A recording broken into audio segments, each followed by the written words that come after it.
بسم اللہ الرحمن الرحیم رب اشرح لی صدری ویسر لی امری واحلل عقدۃ من لسانی یفقہوا قولی۔ سورۃ النحل۔ اس سورت میں شہد کی مکھی کے ذکر کی مناسبت سے بطور علامت اس کا نام النحل رکھا گیا ہے، جو کہ کفار مکہ کا ہر وقت ایک ہی مطالبہ ہوتا تھا کہ جس عذاب کا وعدہ کیا جاتا ہے وہ فوری طور پر لے آؤ، اور عذاب کی تاخیر کو وہ آپ صلی اللہ علیہ وسلم کے برحق نہ ہونے کے طور پر بطور دلیل پیش کرتے اور ان کو سمجھانے کے لیے فرمایا گیا اتامر اللہ فلا تستعجلوہ، اللہ کا حکم یعنی عذاب گویا آ پہنچا ہے، اب اس کے لیے جلدی مت کرو۔ اثبات توحید کے ساتھ تردید شرک لازم ہے۔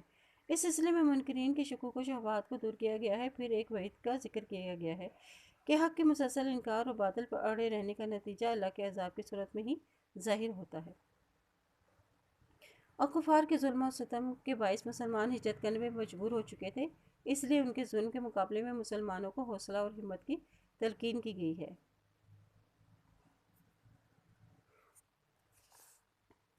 أتى أمر الله فلا تستعجلوه سبحانه وتعالى عما يشركون، آگے اللہ کا فیصلہ بس نہ جلدی مانگو تم اس کو، پاک ہے وہ اور بلند ہے اس سے وہ جو شرک ٹھہرا رہے ہیں۔ أتى أمر الله سے مراد قیامت، عذاب اور ہجرت ہے، یعنی قیامت قریب آ گئی ہے جسے تم دور سمجھتے تھے، بس جلدی مت مچاؤ، یا وہ عذاب مراد ہے جسے مشرکین طلب کرتے تھے۔ ہجرت سے مراد مدینہ سے مکہ سے مدینہ ہجرت کر کے چلے گئے تو اسلام کا بول بالا ہو گیا۔ ينزل الملائکۃ بالروح من امرہ علی من یشاء من عبادہ ان انذروا انہ لا الہ الا انا فاتقون،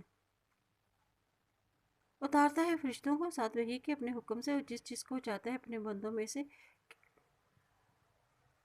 خبردار کرو، بے شک نہیں ہے کوئی الہ مگر بس ڈرو مجھ سے۔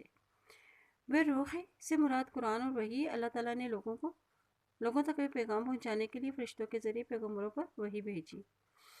امری ہی یعنی وہ اپنے حکم سے اپنے بندوں پہ جس کو چاہتا ہے وہی ڈالتا ہے، اور وہی ڈالنے کا مقصد کیا بتایا گیا ہے؟ ان انذروا کہ انہیں ڈرائے، تاکہ وہ قیامت کے دن سے لوگوں کو ڈرائیں۔ خلق السماوات والارض بالحق تعالی عما یشرکون، اس نے پیدا کیا آسمانوں اور زمین کو حق کے ساتھ، بلند ہے اس سے جو وہ شرک کرتے ہیں۔ یعنی اب آسمان و زمین بے مقصد نہیں بنے، پیغمبروں کی آمد کا مقصد لوگوں کو زندگی کا مقصد بتلانا تھا اور شرک کی نفی کی جائے، اور انسانوں کو چاہیے کہ اللہ کی نعمتیں دینے والے کا حق ادا کرے۔ خلق الانسان من نطفۃ فاذا هو خصیم مبین، اس نے پیدا کیا انسان کو نطفے سے تو ناگہاں جھگڑالو ہے کھلا، یعنی اللہ نے انسان کو ذرے سے کمال تک پہنچا دیا تو انسان اللہ ہی سے جھگڑنے لگ گیا۔ خدیم مبین یعنی رب کا انکار کر دیا، اس کے ساتھ شریک ٹھہرا دیا اور بحث کرتا ہے۔ وَالْأَنْعَامَ خَلَقَهَا لَكُمْ فِيهَا دِفْءٌ وَمَنَافِعُ وَمِنْهَا تَأْكُلُونَ، اور چھپائے ہیں اس نے پیدا کیے ہیں اس کو تمہارے لیے، اور اس میں گرمی کا سامان ہے اور فائدے ہیں، اور اس میں تم کھاتے ہو۔ والانعام یعنی اونٹ، گائے، بھیڑ اور بکریاں جس کے بالوں اور ان سے تم گرم کپڑے تیار کرتے ہو۔ دفع یعنی سردی کا سامان یا گرمی پیدا کرنے کا سامان، اور یہ جانور اللہ تعالیٰ نے پیدا کیے ہیں، تم ان کے بالوں سے گرم کپڑے بناتے ہو، دودھ ہل چلاتے ہو اور کھیتوں کو سیراب کرتے ہو، اور ان سے کیا کیا فائدے حاصل کرتے ہو؟ یعنی اسے دودھ بھی حاصل کرتے ہو، سواری کے کام آتے ہیں، سامان لاتے اور لے جاتے ہو، ان کے ذریعے سے ہل چلائے جاتے ہیں، کھیتوں کو سیراب کیا جاتا ہے، گوشت اس کا استعمال کیا جاتا ہے، اور اس کے اون سے گرم کپڑے تیار کیے جاتے ہیں۔ وَلَكُمْ فِيهَا جَمَالٌ حِينَ تُرِيحُونَ وَحِينَ تَسْرَحُونَ، اور تمہارے لیے ان میں خوبصورتی ہے اس وقت تم شام کو جگا لاتے ہو اور اس وقت تم صبح چرانے جاتے ہو۔ وَتَحْمِلُ أَثْقَالَكُمْ إِلَىٰ بَلَدٍ لَّمْ تَكُونُوا بَالِغِيهِ إِلَّا بِشِقِّ الْأَنفُسِ إِنَّ رَبَّكُمْ لَرَءُوفٌ رَحِيمٌ، اور اٹھاتے ہیں تمہارے بوجھ شہروں کی طرف، نہ تھے تم اس کو پہنچانے والے مگر ساتھ شفقت کے اور نفسوں کی، اور بے شک تمہارا رب البتہ شفقت کرنے والا اور مہربان ہے۔ والخيل والبغال والحمير لتركبوها وزینت ويخلق ما لا تعلمون، اور گھوڑے خچر اور گدے ہیں تاکہ تم سواری کرو ان پر، اور زینت بھی ہے، اور وہ پیدا کرے گا اس سے جو تم نہیں جانتے۔ وَعَلَى اللَّهِ قَصْدُ السَّبِيلِ وَمِنْهَا جَائِرٌ وَلَوْ شَاءَ لَهَدَاكُمْ أَجْمَعِينَ، اور اللہ کے ذمہ ہے سیدھا راستہ، اور ان میں سے کچھ ٹیڑھے بھی ہیں۔ وَلَوْ شَاءَ، البتہ وہ چاہتا، البتہ ہدایت دے دیتا تم کو سب کے سب کو۔ قصد السبیل یعنی معتدل، سیدھا اور حق کا راستہ، اور اللہ ہی پر ہے سیدھی راہ، یعنی اس کا بیان کرنا، چنانچہ اس نے اسے بیان فرما دیا، ہدایت اور گمراہی دونوں کو واضح کر دیا۔ وَمِنْهَا جَائِرٌ یعنی ٹیڑھی ہیں، یعنی گمراہی کی بھی ہیں، یعنی اللہ تعالیٰ نے دونوں راستوں کی نشاندہی کر دی، انسان کو ارادہ اور اختیار کی آزادی بھی دے دی۔ هُوَ الَّذِي أَنزَلَ مِنَ السَّمَاءِ مَاءً لَكُم مِّنْهُ شَرَابٌ وَمِنْهُ شَجَرٌ فِيهِ تُسِيمُونَ، اللہ وہ ذات ہے جس نے اتارا ہے آسمان سے پانی، اور تمہارے لیے اس میں پینا ہے، اور اس میں درخت ہے، اور اس میں تم چراتے ہو۔ ينبت لكم به الزرع والزيتون والنخيل والأعناب ومن كل الثمرات إن في ذلك لآية لقوم يتفكرون، وہ اگاتا ہے تمہارے لیے ساتھ اس کی کھیتی کو، زیتون، کھجور کے درخت اور انگور، ہر قسم کے پھلوں میں سے، بے شک اس میں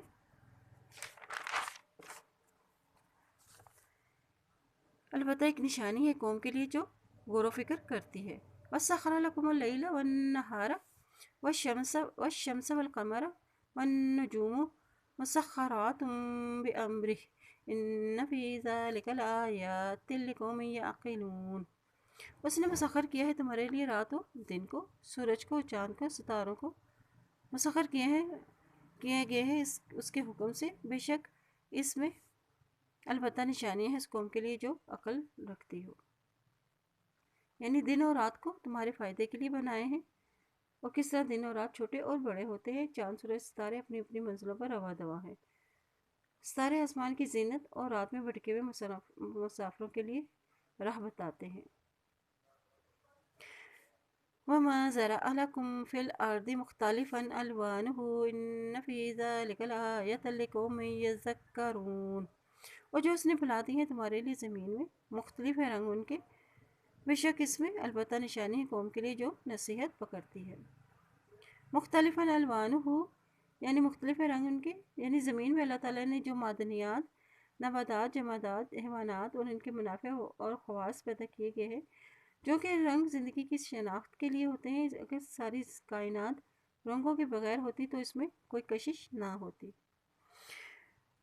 وَهُوَ الَّذِي سَخَّرَ الْبَحْرَ لِتَأْكُلُوا مِنْهُ لَحْمًا طَرِيًّا وَتَسْتَخْرِجُوا مِنْهُ حِيلَةً تَلْبَسُونَهَا وَتَرَى الْفُلْكَ مَوَاخِرَ فِيهِ وَلِتَبْتَغُوا مِنْ فَضْلِهِ وَلَعَلَّكُمْ تَشْكُرُونَ، اللہ وہ ذات ہے جس نے مسخر کیا ہے سمندر کو تاکہ تم کھاؤ اس میں سے گوشت، طری تازہ، اور تم نکالو اس سے زیور، اور تم پہنتے ہو اس کو، اور تم دیکھتے ہو کشتیوں کو کہ پھاڑنے والی ہیں اس میں، اور تاکہ تم تلاش کرو اس کے فضل میں سے، اور تاکہ تم شکر ادا کرو۔ اب سمندر کو تمہارے لیے مسخر کیا، اس سے کیا کیا فائدے حاصل کیے ان کا ذکر کیا گیا ہے کہ اس سے تم تازہ گوشت حاصل کرتے ہو، یعنی مچھلی وغیرہ، اس سے تم موتی اور سپیاں وغیرہ نکالتے ہو جس سے تم زیور بناتے ہو، اور سمندر میں جو ہے وہ کشتیاں اور بحری جہاز چلاتے ہو، تجارتی سامان لاتے اور لے جاتے ہو۔ یہ سب کچھ کیا ہے؟ اللہ تعالیٰ نے تمہارے لیے بطور فضل، اللہ کا فضل ہے یہ تم پر، اور پھر جب اللہ کا فضل تم پر ہو پھر تمہیں کیا کرنا، تم پر کیا ذمہ داری عائد ہوتی ہے کہ تم پھر لعلکم تشکرون، پھر تم اللہ کا شکر ادا کرو۔ وَأَلْقَىٰ فِي الْأَرْضِ رَوَاسِيَ أَن تَمِيدَ بِكُمْ وَأَنْهَارًا وَسُبُلًا لَعَلَّكُمْ تَهْتَدُونَ، اس نے ڈال دیا ہے زمین میں پہاڑ کو کہ ڈگمگا جائے گی ساتھ تمہارے، اور نہریں اور راستے ہیں تاکہ تم ہدایت پا جاؤ۔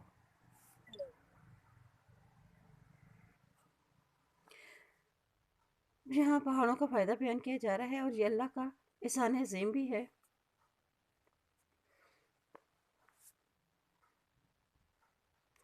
کیونکہ اگر زمین ہلتی رہتی تو اس میں سکونت ممکن ہی نہ رہتی۔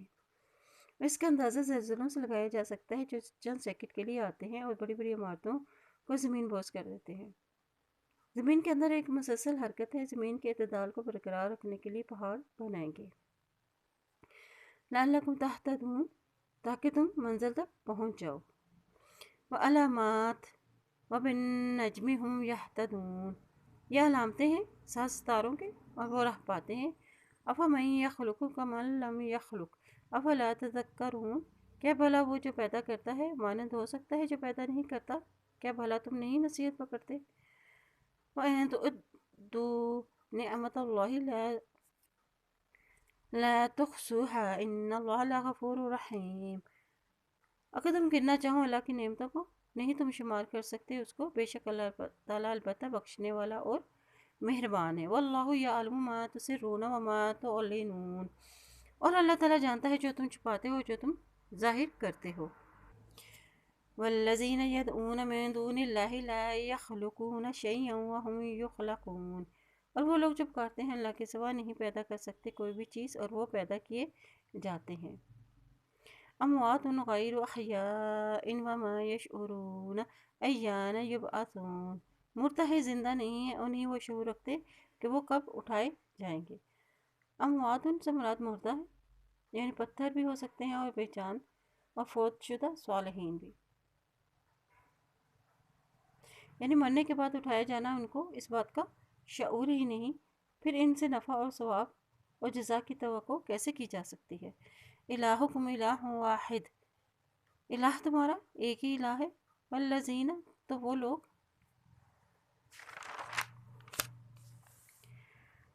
لا یؤمنون بالآخرۃ قلوبہم منکرۃ وہم مستکبرون، جو نہیں مان لاتے آخرت پر ان کے دل انکاری ہیں اور وہ تکبر کرنے والے ہیں۔ اب مشرکین کی اللہ کو الہ نہ ماننے کی کیا وجوہات بتائی جا رہی ہیں کہ وہ یہ تو آخرت پر ایمان نہیں رکھتے، اور دوسرا ان کا دل اللہ کا ذکر سننے سے تنگ ہو جاتا ہے، اور تیسرا وہ تکبر کرنے والے ہوتے ہیں۔ اور مشرکین اور منکرین کے لیے مشکل تھا ایک الہ کو ماننا۔ لا جرم ان اللہ یعلم ما یسرون وما یعلنون انہ لا یحب المستکبرین، اور کوئی شک نہیں کوئی شک، بے شک اللہ تعالیٰ جانتا ہے جو وہ چھپاتے ہیں اور جو وہ ظاہر کرتے ہیں، بے شک وہ نہیں پسند کرتا مستکبرین، تکبر کرنے والوں کو۔ استکبار مطلب اپنے آپ کو بڑا سمجھنا، صحیح اور حق بات کا انکار کر دینا اور دوسروں کو کم تر سمجھنا۔ حدیث شریف میں ہے کہ وہ شخص جنت میں نہیں جائے گا جس کے دل میں ذرا برابر بھی تکبر ہوگا۔ وَإِذَا قِيلَ لَهُم مَاذَا أَنزَلَ رَبُّكُمْ قَالُوا أَسَاطِيرُ الْأَوَّلِينَ، جب ان سے کہا جاتا ہے کہ کیا کچھ اتارا ہے تمہارے رب نے، تو وہ کہتے ہیں کہانیاں ہیں پہلوؤں کی، یعنی اعراض کا مظاہرہ کرتے ہوئے مکذبین جواب دیتے ہیں اللہ نے تو کچھ بھی نہیں اتارا، یہ تو محمد صلی اللہ علیہ وسلم ہمیں جو بھی پڑھ کر سناتے ہیں وہ تو پہلوؤں کی کہانیاں ہیں جو کہیں سے سن کر بیان کرتے ہیں۔ لِيَحْمِلُوا أَوْزَارَهُمْ كَامِلَةً یوم القیامت ومن اوزار الذین یضلونہم بغیر علم الا ساء ما یزرون، تاکہ وہ اٹھائے اپنے بوجھ پورے کے پورے قیامت کے دن اور بوجھ میں سے، اور ان لوگوں کے یہ گمراہ کر رہے ہیں ان کو بغیر علم کے۔ خبردار کتنا برا ہے جو وہ بوجھ اٹھا رہے ہیں، یعنی ان کے اپنے ہی غلط عقائد کا بوجھ تھا یہ اپنے اعمال کا، اور دوسرے جو گمراہ ہو گئے ہیں ان کے بھی اعمال کا بوجھ اٹھائیں گے۔ قد مکر الذین من قبلہم فأتی اللہ بنیانہم من القواعد فخر علیہم السقف من فوقہم وآتاہم العذاب من حیث لا یشعرون، تحقیق چال چلی ان لوگوں نے جو ان سے پہلے تھے، تو آ گیا اللہ ان کی عمارتوں کو بنیادوں سے، تو گر پڑی ہیں انہی پر چھت ان کے اوپر سے، اور آیا ان کے پاس عذاب جہاں سے وہ شعور بھی نہیں رکھتے تھے۔ مکر الذین، یعنی چال چلی ان لوگوں نے کون سی؟ دین کے خلاف۔ اب دین کے خلاف چال کیوں چلتے تھے؟ تاکہ نبیوں کے خلاف لوگوں کو پسند کر سکے، اللہ کے ساتھ کفر و شرک کرنے والوں کے عمل اس طرح برباد ہوں گے جس طرح کہ ان کے مکانوں کی بنیادیں چھتوں سمیت گر جائیں۔ جن قوموں نے رسول کی تکذیب کی بالآخر عذاب الہی میں گرفتار ہو کر اپنے ہی گھروں سمیت تباہ ہو گئی اور ان کی چالیں انہی کو لے ڈوبی، یہ ہر دور میں مات کھاتے رہے۔ وَآتَاهُمُ الْعَذَابُ مِنْ حَيْثُ لَا يَشْعُرُونَ، یعنی رسوائی کا عذاب، ان کی چالیں برباد ہو گئی، زلزلے آئے اور ان کے اولادیں بھی مسلمان ہو گئے۔ ثُمَّ يَوْمَ الْقِيَامَةِ يُخْزِيهِمْ وَيَقُولُ أَيْنَ شُرَكَائِيَ الَّذِينَ كُنْتُمْ تُشَاقُّونَ فِيهِمْ قَالَ الَّذِينَ أُوتُوا الْعِلْمَ إِنَّ الْخِزْيَ الْيَوْمَ وَالسُّوءَ عَلَى الْكَافِرِينَ۔ پھر قیامت کے دن وہ رسوا کرے گا ان کو اور کہے گا، کہاں میرے شریک وہ لوگ تھے تم جھگڑتے ان سے؟ اور کہیں گے وہ لوگ جو دیے گئے تھے، بے شک رسوائی آج کے دن اور برائی کافروں پر ہے۔ یعنی یہ تو وہ عذاب تھے جو دنیا میں ان پر آئے۔ قیامت کے دن اللہ انہیں اس طرح ذلیل و رسوا کرے گا کہ ان سے پوچھے گا کہ وہ تمہارے شریک کہاں ہیں جو تم میرے ساتھ ٹھہراتے تھے اور جن کی وجہ سے تم مومنوں سے جھگڑتے تھے؟ اور وہ کس وجہ سے جھگڑتے تھے؟ اپنی ضد، مخالفت اور عداوت کی وجہ سے۔ الذین تتوفاہم الملائکۃ ظالمی انفسہم فألقوا السلم ما كنا نعمل من سوء بلا ان اللہ علیم بما کنتم تعملون۔ اور وہ لوگ فوت کرتے ہیں ان کو فرشتے، ظلم کرنے والے ہیں اپنے ہی نفسوں پر، تو ڈال دیتے ہیں صلح، نہ تھے ہم کرتے کوئی بھی برائی، کیوں نہیں، بے شک اللہ تعالیٰ جاننے والا اور ساتھ اس کے جو تھے تم عمل کرتے۔ یعنی یہ مشرکین ظالموں کے موت کے وقت کی کیفیت بتائی جا رہی ہے۔ ظالمی انفسہم یعنی غلط کام کرتے تھے، نافرمانی، شرک اور گناہ کرتے تھے، اللہ کا انکار کرتے تھے اور اللہ کی اطاعت نہ کرنے والے تھے۔ فَادْخُلُوا أَبْوَابَ جَهَنَّمَ خَالِدِينَ فِيهَا فَلَبِئْسَ مَثْوَى الْمُتَكَبِّرِينَ۔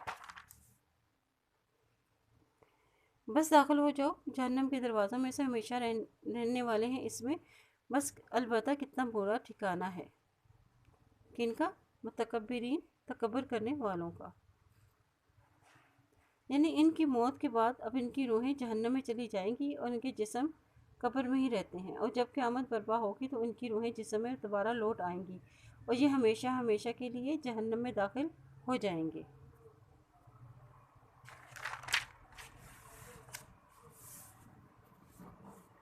وَقِيلَ لِلَّذِينَ اتَّقَوْا مَاذَا أَنزَلَ رَبُّكُمْ قَالُوا خَيْرٌ لِلَّذِينَ أَحْسَنُوا فِي هَٰذِهِ الدُّنْيَا حَسَنَةٌ وَلَدَارُ الْآخِرَةِ خَيْرٌ وَلَنِعْمَ دَارُ الْمُتَّقِينَ۔ اور پوچھا جاتا ہے ان لوگوں کے لیے جنہوں نے تقوی کیا، کیا کچھ اتارا ہے تمہارے رب نے؟ کہتے ہیں بہت اچھا، ان لوگوں کے لیے جنہوں نے اچھا کیا دنیا کی زندگی میں بھلائی، البتہ آخرت کا گھر بہتر ہے، اور البتہ کتنا اچھا گھر ہے متقین کا۔ یعنی اب ان آیت میں ظالموں کے مقابلے میں اہل تقوی کا کردار اور ان کا حسن انجام بیان کیا گیا ہے۔ حسناتن سے مراد دنیا میں بھلائی ہے، اللہ نے انہیں ہدایت دی، دنیا کی نعمتوں سے انہیں نوازا اور دلوں کا سکون عطا فرمایا۔ جنات عدن يدخلونها تجری من تحتها الانہار لهم فيها ما يشاءون كذلك يجزي الله المتقین۔ باغات مشکی کے وہ داخل ہوں گے، اس میں بہتی ہیں ان کے نیچے سے نہریں، ان کے لیے اس میں ہوگا جو وہ چاہیں گے، اس طرح بدلہ دے گا اللہ تقوی والوں کو۔ الذین تتوفاہم الملائکۃ طیبین یقولون سلام علیکم ادخلوا الجنۃ بما کنتم تعملون۔ وہ لوگ فوت کرتے ہیں ان کو فرشتے، وہ پاک صاف ہوتے ہیں اور وہ کہتے ہیں سلام ہے تم پر، داخل ہو جاؤ جنت میں بوجہ اس کے جو تھے تم عمل کرتے۔ طیبین یعنی وہ پاک صاف ہوتے ہیں، یعنی ان کے کردار، اعمال اور ان کے دل پاک ہوتے ہیں، ان کے عقیدہ صاف ہوتا ہے۔ اب ان کے عمل کیسے ہیں؟ ان کی نیت خالص ہوتی ہے، دل کی صفائی، جسمانی اور روح کی صفائی۔ اب متقین اور طیب لوگوں کا فائدہ انہیں کیا حاصل ہوتا ہے کہ یہ پرسکون رہتے ہیں، اور انہیں فرشتے سلام کہیں گے اور انہیں جنت کی خوشخبری بھی دیں گے۔ هل ينظرون إلا أن تأتيهم الملائكة أو يأتي أمر ربك كذلك فعل الذين من قبلهم وما ظلمهم الله ولكن كانوا أنفسهم يظلمون۔ نہیں وہ انتظار کر رہے مگر یہ کہ آ جائے ان کے پاس فرشتے، یا آ جائے تیرے رب کا فیصلہ۔ اس طرح کیا ان لوگوں نے جو ان سے پہلے تھے، اور نہیں ظلم کیا ان پر اللہ نے، لیکن تھے وہ اپنے ہی جانوں پر ظلم کرنے والے۔ یعنی یہ جو نبی کی مخالفت کرتے ہیں، کیا یہ بھی انتظار کر رہے ہیں کہ جب فرشتے ان کی روحیں قبض کرنے آئیں؟ فَأَصَابَهُمْ سَيِّئَاتُ مَا عَمِلُوا وَحَاقَ بِهِمْ مَا كَانُوا بِهِ يَسْتَهْزِئُونَ۔ تو پہنچتی ہیں ان کو برائیاں جو انہوں نے عمل کیے ہیں، اور گھیر لیا ان کو جو تھے وہ ساتھ اس کے مذاق اڑاتے۔ یعنی جب رسول ان سے کہتے کہ اگر تم ایمان نہیں لاؤ گے تو اللہ کا عذاب آ جائے گا، تو وہ استہزاء کے طور پر کہتے کہ جب اپنے رب سے کہہ دے کہ وہ عذاب بھیج کر ہمیں تباہ و برباد کر دے۔ چنانچہ اس عذاب نے انہیں گھیر لیا جس کا وہ مذاق اڑاتے تھے، اور پھر اس سے بچاؤ کا کوئی راستہ نہ دیا۔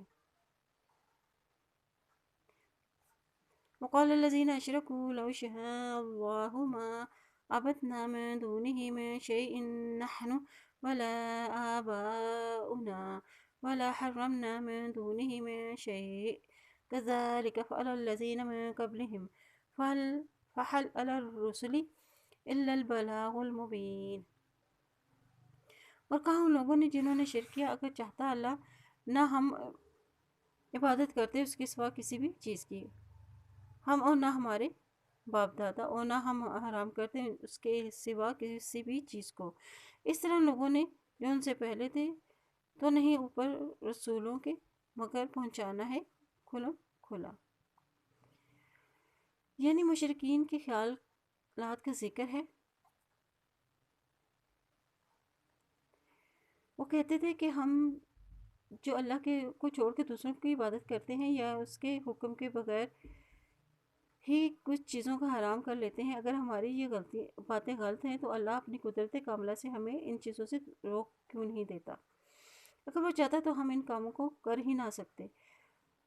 اگر وہ نہیں روکتا تو اس کا مطلب ہے کہ ہم جو کچھ کر رہے ہیں یہ اسی کی مشیت کے مطابق ہے۔ اللہ نے ان کے اس شبہ کا ازالہ فرمایا اور فرمایا کہ رسولوں کا کام تو صرف پہنچا دینا ہے، اور فرمایا مطلب یہ کہ تمہارا یہ گمان صحیح نہیں کہ اللہ نے تمہیں اس سے روکا نہیں، اللہ نے تو تمہیں ان مشرکانہ امور سے سختی سے روکا ہے، اس لیے اس نے ہر قوم میں رسول بھیجے اور کتابیں نازل فرمائی، اور ہر نبی نے آ کر اپنی قوم کو شرک سے بچانے کی کوششیں کی، اور اس کا صاف مطلب یہ ہے کہ اللہ ہرگز پسند نہیں کرتا کہ لوگ شرک کریں، اور اس کے باوجود تم رسولوں کی تکذیب کر کے شرک کا راستہ اختیار کیا۔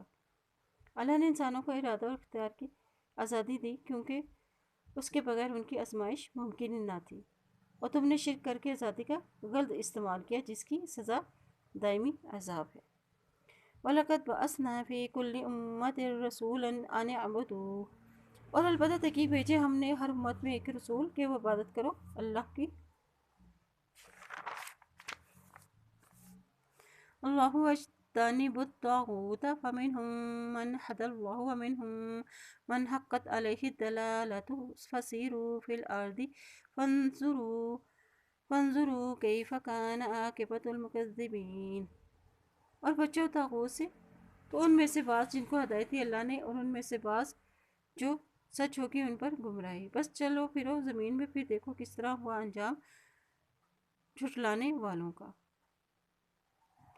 یعنی ہم نے ہر امت میں لوگوں کی ہدایت کے لیے رسول بھیجے اور پیغام دیا کہ صرف ایک اللہ ہی کی عبادت کرو۔ بعض کو ہدایت کیوں نہیں ملی اور بعض ہدایت سے کیوں محروم رہ گئے؟ جو آگے بڑھے گا اللہ سے اپنے راستہ دکھائے گا، جو سنجیدہ نہ ہوں گے انہیں ہدایت کی توفیق نہیں ملے گی۔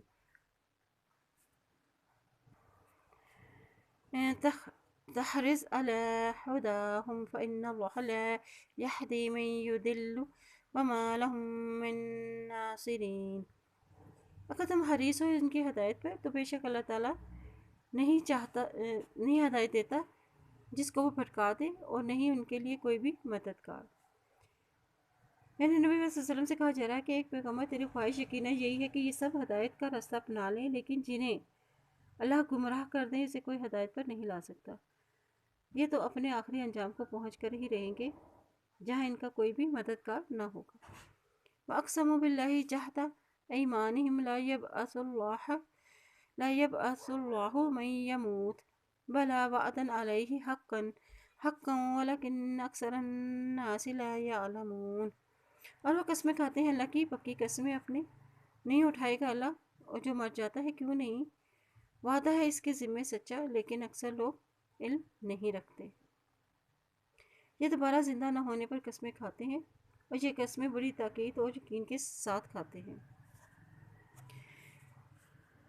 لِيُبَيِّنَ لَهُمُ الَّذِي يَخْتَلِفُونَ فِيهِ وَلِيَعْلَمَ الَّذِينَ كَفَرُوا أَنَّهُمْ كَانُوا كَاذِبِينَ، تاکہ بیان کریں ان کے لیے وہ چیز وہ اختلاف کرتے ہیں اس میں، اور تاکہ وہ جان لیں وہ لوگ جنہوں نے کفر کیا بے شک تھے وہ جھوٹے۔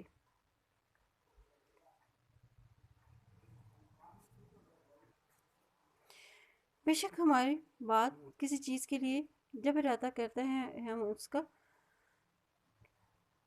کہ ہم کہیں اس کے لیے ہو جا تو وہ ہو جاتا ہے۔ وَالَّذِينَ هَاجَرُوا فِي اللَّهِ مِن بَعْدِ مَا ظُلِمُوا لَنُبَوِّئَنَّهُمْ فِي الدُّنْيَا حَسَنَةً وَلَأَجْرُ الْآخِرَةِ أَكْبَرُ لَوْ كَانُوا يَعْلَمُونَ۔ اور وہ لوگ جنہوں نے ہجرت کی اللہ کی راہ میں بعد اس کے جو وہ ظلم کیے گئے ہیں، البتہ ہم ضرور ٹھکانہ دیں گے ان کو دنیا میں اچھا، اور البتہ اجر آخرت کا سب سے بڑا ہے، کاش وہ ہوتے وہ جانتے۔ یعنی ہجرت کا مطلب اللہ کے دین کے لیے اللہ کی رضا کی خاطر اپنا وطن، اپنے رشتہ دار، اپنے دوست و احباب چھوڑ کر ایسے علاقے میں چلے جانا جہاں آسانی سے اللہ کے دین پر عمل ہو سکے۔ اس آیت میں ان مہاجرین کی فضیلت بیان کی گئی ہے۔ یہ ان مہاجرین کے بارے میں نازل ہوئی ہے جو اپنی قوم کی ایذاؤں سے تنگ آ کر حبشہ ہجرت کر گئے تھے۔ ان کی تعداد عورتوں سمیت 100 کے یا اس سے بھی زیادہ تھی، جن میں حضرت عثمان غنی رضی اللہ عنہ اور ان کی زوجہ اور دختر رسول صلی اللہ علیہ وسلم حضرت رقیہ رضی اللہ عنہ بھی شامل تھی۔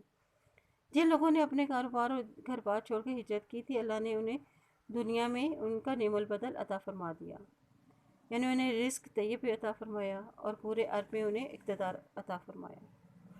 الذین صبروا وعلی ربہم یتوکلون، اور وہ لوگ جنہوں نے صبر کیا وہ اپنے رب پر بھروسہ کرتے ہیں۔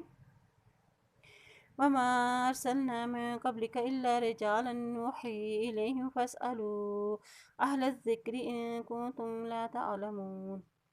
اور نہیں بھیجا ہم نے آپ کو پہلے مگر مردوں میں سے، آپ سے پہلے مگر مردوں میں سے، اور ہم وہی کرتے ہیں ان کی طرف، بس پوچھ لو اہل علم سے اگر ہو تم جانتے۔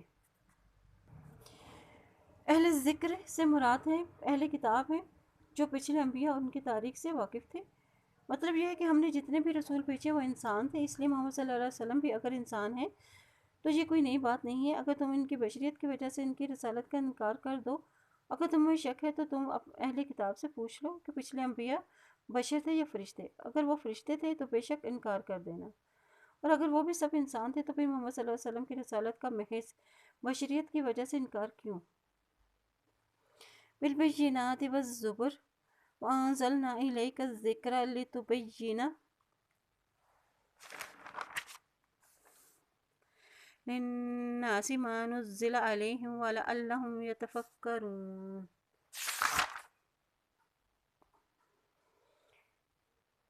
اور ساتھ روشن نشانیوں کے صحیفوں کے، اور نازل یہ ہم نے آپ کی طرف ذکر کو تاکہ آپ بیان کر دیں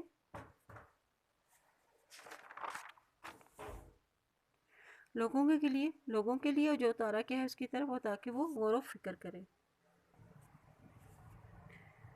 افامن الذین مکروا